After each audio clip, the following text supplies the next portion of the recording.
waa tey nag dañoo ñëw ak yéen ci benn feebar ba nga xam ne moom la ñuy wax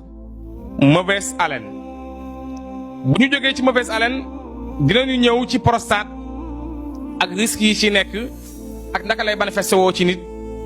prostate bi nga xam ne dafay def prostate ñaar moo ci am bii fermé wu ak bi nga xam ne dafay ouvert. bu ñu njëkkee ci feebar bi nga xam ne mooy mauvaise haleine. mauvaise haleine nekk benn feebar ba nga xam ne xeetu gémmiñ la mais nag ñu bari xamuñu ne jógewul ci gémmiñ gi ca intestin yi lay génnee ba tax na ñu bari dañuy am mauvaise haleine dem bay buddi seen bëñ yi yaakaar ne xet gi ci bëñ yi lay génne déedéet xet gi génnewul ci bëñ yi ci mbàq ga lay jóge wala muy génne ci intestin yi muy ci butit yi. ndaxte da ngay gis ka nga xam dafay amee mauvaise haleine di borosu guddi borosu bëccëg borosu ngoon mais saa bu borosoo ba pare dafay mel ni xet gi dafay gën di génn xetu gémmiñ am nañu koy amee ay ati at du ñàkk toppatoo sa bopp du ñàkk topp bu boros sa gémmiñ du salte loolu feebar